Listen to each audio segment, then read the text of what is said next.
É um lugar radicalmente de mulheres, dito, gerido e pensado pelas mulheridades. E isso obviamente não exclui os homens. Isso obviamente diz que para que o reequilíbrio possa acontecer, nós precisamos puxar a corda para o mais extremo oposto. A Parelha Luzia, ela se fundamenta nisso. Depois de muitos anos trabalhando com artes, com educação, percebi que os espaços que eu trabalhava não estavam dispostos a fazer essa ruptura radical. Então foi nesse contexto que a Parelha Luzia surgiu. Vou fazer só um parênteses. É muito importante que criemos espaços como esses espaços, como a Parelha Luzia, como territórios físicos e não físicos, para pensar nossas subjetividades. Mas tão importante quanto isso é que estejamos nesses lugares que ocupamos na institucionalidade. É importante que esteja na política, é importante que se esteja na saúde, é importante que se esteja cantando, é importante que se esteja na assistência social. Isso é uma guerra. Nós estamos numa guerra que não foi declarada, mas ela existe contra os nossos corpos. E numa guerra, nós como guerrilheiras precisamos adentrar e estarmos em todos os lugares. Como a exemplo dos quilombos que foram construídos e que geram a grande referência da Parelha Luzia. Os quilombos, eles foram construídos por muitas negras e negros que estavam em diversos lugares dentro da Casa Grande. Aqui estava na cozinha preparando comidas, colocou coisas e ervas para que os senhores e as senhoras de engenho dormissem mais, ou entorpecê-los. Quem negociava com o capitão do mato, quem estava na espreita construindo os caminhos e traçando os mapas.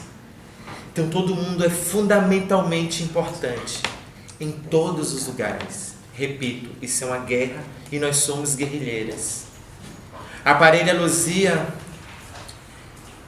como quilombo contemporâneo, quilombo urbano, ela tem três vetores, que é a arte, cultura e política. Mas isso é só para traduzir para o Ocidente, para ficar fácil da nossa mente ocidental organizar as ideias, quem são nossos vetores. Mas é muito mais do que isso, porque compreendemos a arte, a cultura e a política sempre junta, misturada e indissociável. E que isso diz respeito, obviamente, à saúde, diz respeito à educação, diz respeito à economia, diz respeito ao afeto, diz respeito à espiritualidade, diz respeito a tudo isso que nos faz sujeitas no mundo. A Parelha Luzia pratica todos esses lugares, pratica sociabilidade com festas, pratica arte com música, saraus, atividades expositivas, com teatro, pratica política com inúmeros debates, tem núcleos que funcionam na Parelha Anti-Saúde, que é o Quilombo da Saúde com médicas e médicos negros, mas não só, pessoas também que se interessem e que queiram construir discursos em saúde também podem estar, porque nós não somos cartesianas e ocidentalizadas de achar que a saúde só perpassa pela ciência médica universitária. Então, no Quilombo da Saúde cabem todos que queiram pensar sobre saúde. Tem uma roda de masculinidades, porque afinal de contas, como o espaço é todo de mulheres e tudo pelas mulheres, na verdade, e o que nos fere enquanto mulheres é uma masculinidade tóxica, um patriarcado tóxico, então eles precisam se cuidar. Nós abriremos espaço para isso. De educação, que se chama afroeducação, Economia ou Caminhadas da Economia Preta. E espiritualidade, que se chama... Sempre esqueço. Gira de espiritualidade, é isso. Bom, esse é o funcionamento racional da parelha Luzia. Ela funciona constantemente assim, com essas diversas situações. Tem a roda da Mãe Preta também. Com essas diversas situações. E é um lugar que produziu e produz constantemente e materialmente uma cisão da cultura cis-branco normativa. É super delicado falar disso, mas eu deixo isso muito explícito. Quando eu falo de branquitude, eu não estou falando de uma pessoa branca. Eu estou falando de um sistema. Estou falando de um conjunto de indivíduos que praticam essa experiência colonizadora que se chama branquitude. Portanto, as pessoas brancas, elas são portadoras compulsoriamente disso que se chama branquitude. E óbvio que num espaço de proteção, de cura e de potencialização das subjetividades negras, essa branquitude não tem espaço. Mas os brancos não tem problema se eles forem, desde que eles negociem o pertencimento. Ou seja, nada de exotificar nossos corpos,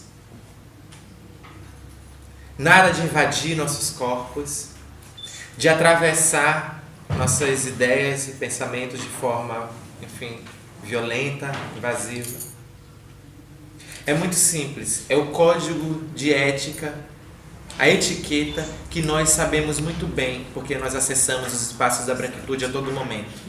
É o que as nossas mães, nossos pais sempre disseram: saiba entrar e saiba sair. É simples. Então essa não é uma briga contra eles, porque os brancos, eles têm um problema sério de ego. Então tudo eles acham que é sobre eles. Não é contra vocês, é a nosso favor. Nós não temos nem tempo hábil, nem necessidade, nem condições e nem vontade de continuar novamente trabalhando a partir das narrativas da branquitude.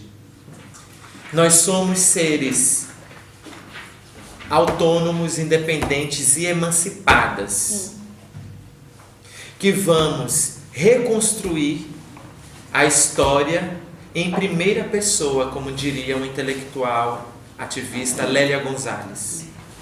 A história será recontada em primeira pessoa. É disso que estamos falando. Refundar e construir um novo marco civilizatório significa que nós precisamos nos debruçar sobre nossas narrativas, sobre as feridas que temos que curar, sobre as coisas que precisamos reconstruir. Significa colocar uma outra narrativa em disputa. Não branquitude, cis-branco normatividade. Nós não vamos ficar pensando em vocês a todo momento. Já basta. Nós precisamos apresentar um outro projeto. Porque, inclusive, nossa oposição não pode ser apenas reativa. Nós não podemos viver calcada sob o estigma, abaixo do estigma da resistência. Resistir dói pra cacete. Nossa luta é por existência. Então, a nossa oposição não será reativa apenas, será propositiva. Isso significa que a história tem outros lados e nós temos o nosso projeto de mundo, que é assim, que é um projeto de amor, é de afeto, é emancipador, onde não cabem opressões. Porque nós que somos a base da pirâmide, que fomos esmagadas a isso, nós sabemos que a luta, essa nossa luta, ela transforma o mundo. As mulheres negras cisgênero, elas são muito responsáveis pela luta, pelo fortalecimento da luta transvestigênero. Isso eu falo do ponto de vista subjetivo do fato de que a transvestigeneridade estava produzindo um conhecimento real, sempre produziu, obviamente, pela existência transvestigênero, mas as mulheres negras cisgênero, como tinha um mínimo de possibilidade de adentrar a estrutura sorrateiramente, porque eram colocadas e ainda são colocadas no lugar de desumanização, mas que estava ali como empregada doméstica, como a que prestava os serviços, conseguiram, dentro dessa construção da diáspora, organizar território para que outras opressões não fossem mais possíveis. Tanto a dos homens negros cisgênero, que inclusive são seus filhos, e as transvestigêneres, que também foram geradas por elas. E é óbvio que essa força motriz das mulheres negras da diáspora cisgênero, elas são retroalimentadas e ressignificadas por outro movimento que estamos agora falando, que é das transvestigeneridades, que desconstrói totalmente o falo patriarcal e os lugares de gênero que foram alocadas às mulheres negras, inclusive. É uma destruição total do sistema. E isso, obviamente, eu estou falando das mulheres das transvestigêneres negras, porque eu acho que as brancas estão num outro lugar discursivo. Não estou tirando ninguém da luta, por favor. Não estou desqualificando a construção, nem das mulheres brancas cisgênero. Mas eu estou nos colocando dentro deste conjunto radical de elaborações sobre as opressões mais violentas. E como nós, nesse processo, nos retroalimentamos e somos fundamentalmente atreladas, indissociáveis. Indissociáveis. É desconstruir a transvestigeneridade, é desconstruir inclusive o lugar que coloca a mulher cisgênero no lugar que foi colocado.